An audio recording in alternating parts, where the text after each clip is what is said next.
Hello there, CodeMaker4 here. In this video I'll be explaining to you the lognet sender plus.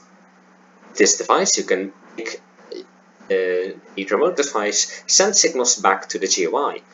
The difference between the lognet sender and the lognet sender plus is that the lognet sender plus can actually also send its data back to other devices. Let me explain. Oh, but again, there's some cheat sheet data in the description. Oops. Make sure that your device is connected to the same creation, otherwise you can't create logic connections. Again, fire from yellow to purple, and from yellow to purple again. Now we need to give it its own name. I'm just going to give it the name 2.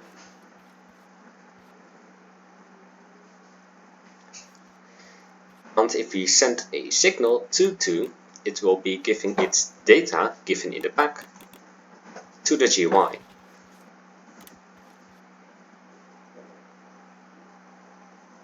The main difference between the GUI lognet sender and the lognet sender plus is that the lognet sender plus can actually send stuff to other creations, to addresses that are other than the GUI.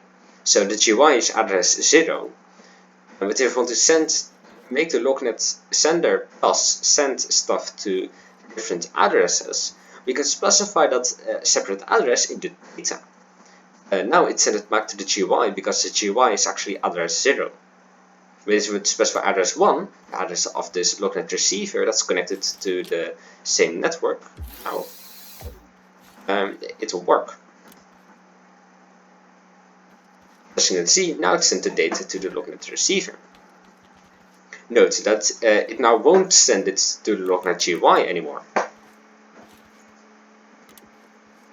As you can see, the lognet GUI didn't update, but the lognet receiver did, because it stood at the correct address and the lognet GUI isn't. Now let's see how you can hook up your own data input. If you want to make a different logic creation, input your data input, you can do that like this. Get your different other creation. I'm again just going to use a counter.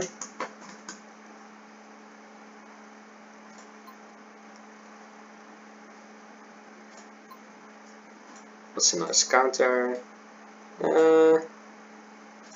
Maybe this one over here.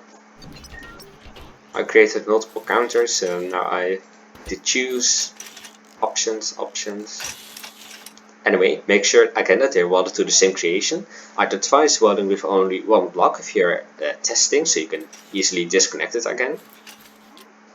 Now wire everything to the AND gate. Note that if a AND gate doesn't have an input, it will always send a 1 at that bit in the signal. So make sure that all your AND gates have at least one input. If you're not using some of the AND gates, just make sure that you leave the switch for them. I was just going to quickly make it reset to 0 again. And just like with the regular lognet sender, the white signal is gives a 1-tick pulse when it's sending its stuff. So we're just gonna give it some delay so the counter doesn't increment instantly. Oh. Now we're just gonna put it in the input over here. And as you can see, now each time I press the button, I'm gonna start at 0. But now it's going to be to 1. But now it's going to be to 2. This here works great. Of course, there's some added delay because it needs to do some more communication to do this. But except for that, it's still perfect.